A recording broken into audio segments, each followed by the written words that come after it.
장관 인선 관련해서 네. 가장 이제 뜨거운 감자가 신기 변호사 송미령 장관, 송미령 장관 유임이 됐습니다. 예.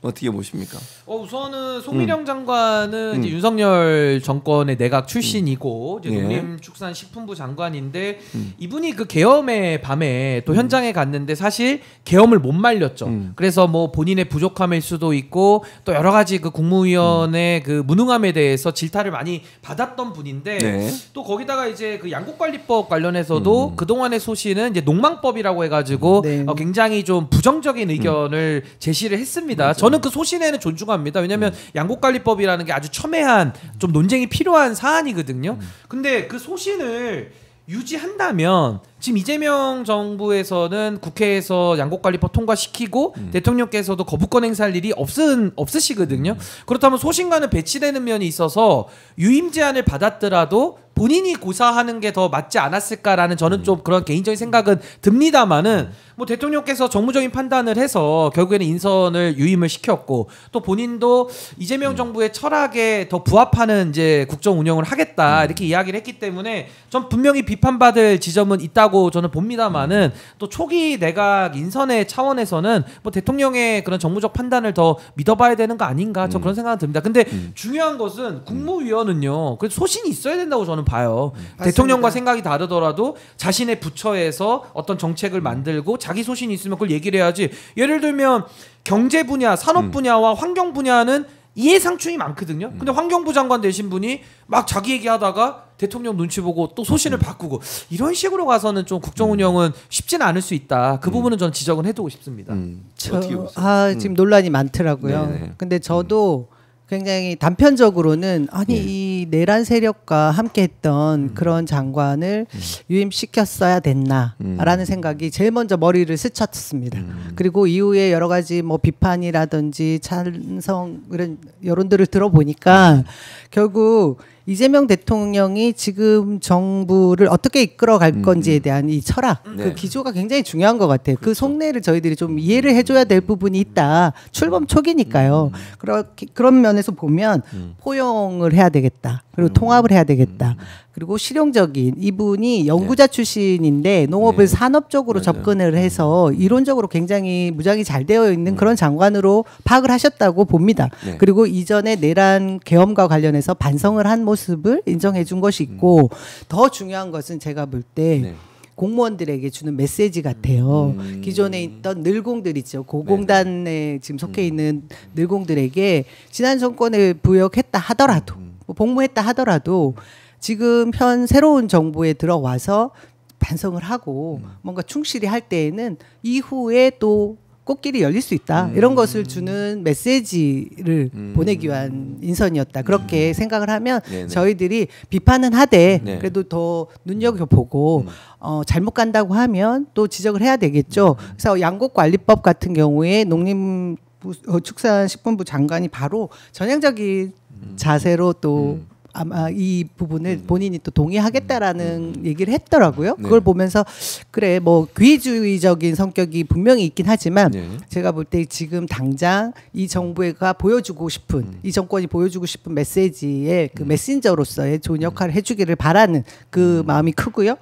뭐 저희 이제 비판만 할 수는 없진 않습니까? 근데 길게 아주 장기간 하진 않을 수도 있지 않을까 그런 생각을 해요. 저희 지금 뭐 정치권에서도 그렇고 인재풀이 민주 진영에도 이 농림축산 쪽에 인재들이 꽤 있다고 생각을 하거든요. 그런 분들이 준비해서 또 오필하다 보면 다음에 발탁되지 않을까 그런 생각이 듭니다. 그러니까 저도 뭐 비슷한 맥락에서 우리가 이제 신뢰하되 검증하라라는 말처럼 대통령의 인사권은 고유 권한이니까 전 일단 믿고 지켜봐주는 것이 좋다 이런 생각이 우선 들고요.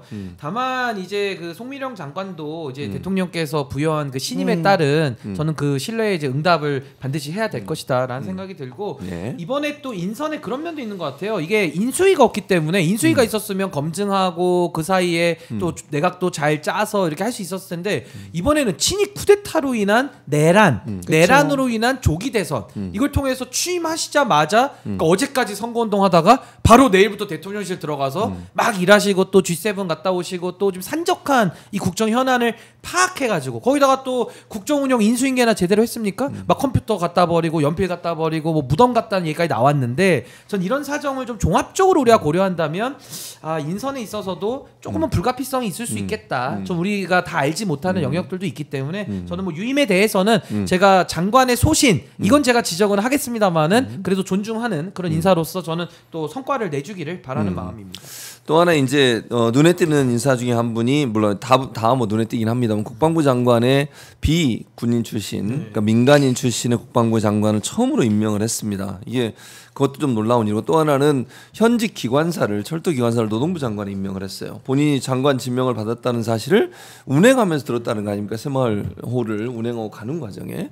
그 정도로 현실 위주, 그 다음에 정말로 변화를 시도하려는 이재명 대통령의 어떤 인사 스타일을 볼 수 있었는데 남영희 위원장은 어떻게 보셨어요? 두 사람 인사에 대해서. 노동부 장관 네. 임명되신 분이 김영훈 네. 예, 기관사시더라고요. 이분이 네. 운행 중에 이제 운행을 마치고 페이스북에 쓴 글을 보면서 사실 저 울컥했어요. 꿈꾸는 기관사. 맞아요. 그리고 손영공 대통령이 된 시대에 노동자가 노동부 장관이 됐다라는 사실을 알려주면서 실제로 근무 중에 휴대폰 사용을 하지 못하니까 맞아요. 이후에 알았다. 이것도 정말 드라마 같지 않습니까? 그래서 저도 노동 현장에서 사실 노동자였던 적이 있던 그런 사람의 한 명인데 이제 대한민국이 드디어 복지국가로 갈 수 있는 그런 초석을 깔게 되는 것이 아닌가 이 장관의 임명을 보면서 느꼈어요. 저희가 블루칼라, 화이트칼라의 그 노동임금의 차이, 그 격차를 줄일 수 있는 것이 결국은 노동을 한 그 대가만큼을 똑같이 지불하게 되는 그러니까 그것을 얻을 때 불평등이 해소되는 거 아니겠어요? 그것을 저희 노동부 장관이 분명히 해소해주고 해결해줄 수 있을 거라는 그런 상징적 의미 때문에 정말 잘된 인사가 아닌가 하는 생각이 들었습니다. 네. 안규백 그분도 파격이었죠. 그 안규백 장관 후보자는 방위 출신이더라고요. 그냥 보통 대부분의 남성은 저는 그냥 군대 제대하는 줄 알거든요. 네. 근데 저희 큰 오빠는 뭐 제대로 군대 생활했지만 작은 오빠는 또 방위 제대하고 그러셨군요. 뭐 이런 네. 사정 본인들 그 사정마다 조금씩 다른 게 있는데 아니 국방부 장관이 별이 아니고 군 출신이 아닌 이런 국방부 장관이 된 것은 국방부를 문민 통제에 둘 수 있다라는 걸 보여준 거죠. 지난번에 이재명 대통령께서 대통령 되시자마자 철책 부근에 부대 방문하신 거 보셨어요. 그때 보통은 대통령이 되시면 군 통수권자라고 해서 군복을 입으시고 막 총을 들거나 망원경을 보는 그런 장면들을 우리 국민들이 다 봤을 거거든요. 근데 이재명 대통령 그냥 양복 입고 가셨어요. 전 이것이 군을 통제하는 문민 통제를 보여주는 장면이었다고 생각하는데 이 부분하고 이번 국방부 장관의 임명이 일맥상통하다 그렇게 생각합니다. 신인기 변호사는 두 분의 지명 어떻게 보셨어요? 우선은 저도 아까 말씀하신 문민화가 굉장히 눈에 좀 들어왔고 문민화를 조금 더 확장시키자면 국민주권 정부기 때문에 말 그대로 이 나라의 주권자가 국민이고 국민이라는 말 자체는 누구나 선출돼서 또 대통령도 할 수 있는 나라가 국민주권 정부거든요. 국민주권주의고요. 그래서 저는 이재명 대통령께서 국민주권 정부의 철학에 맞는 인사를 제대로 좀 배치했다라는 생각이 듭니다. 무엇보다 이 노동부 장관 같은 경우는 그동안에 장관했던 분들 우리가 좀 기억해 보신다면 뭐 이런 분들이 많았죠. 뭐 노동법 관련된 뭐 교수라든지 아니면은 노동 관련된 관료들, 뭐 노동 정책을 이제 이해하는 분들인데 사실 이런 산업 현장에서 노동자로 일하시는 분들이 들어오는 경우는 저는 뭐 제 경험으로는 거의 처음 같습니다. 그러니까 노동자 하다가 이제 다른 일 하면서 이제 들어오는 경우는 많아도 어제까지 노동 현장에 있다가 바로 와서 노동부 장관을 하는 경우는 거의 이거는 뭐 처음 케이스 같은데 전 이게 정말 뭐랄까요? 우리가 뭐 정체성 정치를 꼭 하자 이건 아니지만은 그 현장의 목소리를 있는 그대로 알고 또 현장에 있는 아픔과 현실을 공감할 수 있는 분이 의사결정권자로 와야 우리의 삶이 바뀌는 거거든요. 그래서 노동부 장관 인선이 참 노동부의 다운 저는 그런 장관 인선으로 보는 거고 뭐 군도 마찬가지입니다. 항상 뭐 예비역 장성들 뭐 사성 장군 또 뭐 어디 뭐 고위 군 출신들이 와서 항상 이제 거쳐가는 코스로 국방부 장관 했거든요. 이건 검찰도 마찬가지죠. 검찰 출신이 늘 법무부 장관으로 뭐 검찰 옷을 벗고 오는 이런 구조였는데 그러다 보니까 문민화가 잘 안 될 뿐만 아니라 이 군이라고 하는 특히나 육사의 카르텔. 전 이번에 친위 쿠데타도 3사 연합이라고 봅니다. 육사, 검사, 여사 이렇게 저는 3사가 3사가 일으킨 거로 저는 보는 건데 저는 검찰이나 이제 군도 좀 달라질 때가 됐다. 그렇다면 문민화를 통해서 저는 안규백 또 의원이 내정자가 또 국방위원장을 오래 하셨어요. 그러니까 군에서는 이 정도의 전문성 저는 찾아보기 어렵기 때문에 뭐 출신이 어떠하든 저는 상당히 잘 해낼 수 있다. 그리고 군이 지금 사기가 굉장히 꺾여 있거든요. 거기에 대해서는 저는 정치인 출신 장관이 와서 또 군의 사기도 많이 좀 높여줄 수 있지 않나라는 생각도 듭니다. 그리고 지금 저희가 언급한 이 세 부처의 장관 후보자들을 보고 보수 언론 그리고 보수 쪽에 계신 분들이 깜짝 놀라서 어떤 얘기도 못 하더라고. 와 무섭다 이재명 이런 얘기를 해요. 인사 잘한다는 얘기 많이 합니다. 그렇죠. 아니 이제 뭐 반론을 제기하기도 너무 어려운 거예요. 유임시키는 장관이 있죠. 그리고 뭐 이런 파격 인사들이 있죠. 근데 오늘 아침에 고용노동부 장관 후보자인 김영훈 후보자가 출근길에 기자들과 일문일답하는 거 제가 잠깐 봤어요. 보니까 엄청나게 균형 잡힌 시각을 또 가지고 계신 걸 보여주시더라고요. 이분이 철도 노조위원장을 하셨던 분이에요. 그래서 보수 언론들에서는 민노총을 계속 악마화해 왔잖아요. 그래서 민노총이 마치 무슨 엄청난 폭력 집단인 것처럼 계속 얘기해 왔는데 그곳을 대변하면서 결국 노조들의 그 한쪽된 편향된 시각만 대변하지 않을까라는 그런 우려들을 얘기하더라고요. 근데 실제로 오늘 출근하시면서 ILO 국제노동협약기구의 그 기준에 맞게 자기가 미행을 하면 된다. 이 얘기를 하시는 거예요. 맞습니다. 우리 다른 부처들 그리고 대부분의 법망들이 기존의 재벌 아니면 대기업 그리고 잘 나가는 기업들을 위한 법망들이 더 잘 되어 있다고 저희들이 느끼지 않습니까? 실제 노동 현장에 있는 노동자들이 굉장히 억압당하고 핍박받는 일들에 대해서 대변을 제대로 못한 부분을 바로 잡아줄 수 있는 역할은 하시겠지만 그렇다고 해서 오로지 노동자를 위한 그런 일은 하지 않을 수 있다. 내가 그런 다짐을 한다라는 말씀을 하시는 걸 보고 그들이 말하는 그 보수 쪽에서 얘기하는 우려들은 불식될 수 있겠구나 이런 생각이 들더라고요. 아니 그리고 이게 되게 중요한 게 뭐냐면 우리가 내각도 사실상 국민들의 축소판이거든요. 예를 들면 뭐 개발하자. 그럼 뭐 산업부 장관이나 뭐 기획재정부 장관들은 막 찬성할 거 아닙니까? 그럼 반대편에서 뭐 예를 들면 노동부 장관이나 또 뭐 예를 들면 환경부나 이쪽에서는 또 이제 그쪽 논리를 반영을 해서 대통령이 조정하는 거고 또 총리가 그 역할을 대신하는 거 아니겠습니까? 뭐 안보도 마찬가지죠. 국방부는 막 강경책 얘기하면은 통일부나 외교부에서는 또 그 유화책 얘기를 하는 거거든요. 근데 그렇죠. 그동안에는 노동자들의 목소리가 대변이 안 되는 게 노동자들의 목소리를 좀 듣고 알고 경험하고 아는 사람이 들어가는 게 아니라 그냥 관료들 그 나물에 그 밥들끼리 하니까 늘 목소리가 소외되죠. 도대체 의사결정 과정에서 아예 반영 자체가 안 돼버려요. 근데 저는 이번에 김영훈 장관이 들어가면서는 저는 아무래도 그동안에 있었던 노동정책과는 상당히 좀 다른 측면 그러니까 신선한 시각들도 많이 국정 운영에 반영될 수 있다. 저는 이 부분도 굉장히 좀 유의미하다고 저는 봅니다. 현장의 목소리가 많이 반영될 겁니다. 이해도도 높고. 그럼요. 아니, 어제까지 경험한 일이잖아요. 항상 호흡하고 같이 식사 우리가 식구라는 게 같이 밥을 먹는 거잖아요. 그렇게 가장 노동자들과 함께 좀 땀 흘리고 같이 밥도 먹고 했던 분이 노동 현장 의사결정 이제 최고 결정권자 노동부 장관으로 갔기 때문에 저 보십시오. 어제도 한 그 근로자 대표자분이 오셔가지고 저 시위를 하시면서 이제 좀 소리를 치셨어요. 그러니까 바로 가가지고 저기 목소리 듣잖아요. 그러니까 저런 부분도 상당히 좀 변화된 정책의 수용성 면에서는 상당히 좀 좋아진 그런 모습들도 좀 볼 수 있었습니다. 신발은 신인규와 비슷한 걸 신고 오셨네요. 노동자분이. 저는 뭐 통풍 때문에 저거 신고 다닌다니. 저게 근데 편해요 저 신발이. 저는 발이 좀 아파가지고. 제가 좀 아픔이 있습니다. 아픔이. 통풍이 아픔이 있습니다. 하지만 이제 잘 낫고 있습니다. 격식 파괴돼야 됩니다. 인간의 시력을 위해서. 그러니까 이거 이제 재밌는 얘기를 하면 신변에서 처음에 저랑 같이 이제 밖에 나서 방송할 때 아픔이 있는 거예요. 엄청 더웠어요.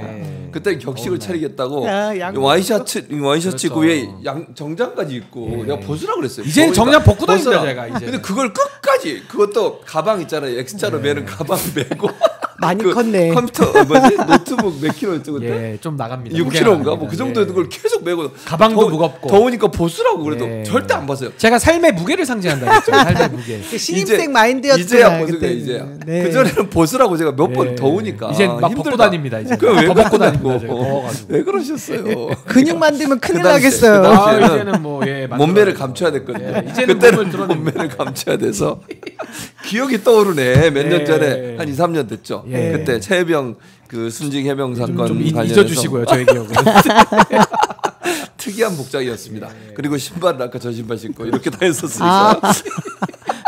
파격이었네요. 파격이죠. 파격. 저도 파격입니다. 파격입니다. 자, 그리고 보니까 이제 11개 부처 후보자 중에 서울대 출신 한 명밖에 없습니다. 그러니까 스카이로 보통 얘기하는데 뭐 주요 대학의 출신 넓혀도 4명에 불과하고요.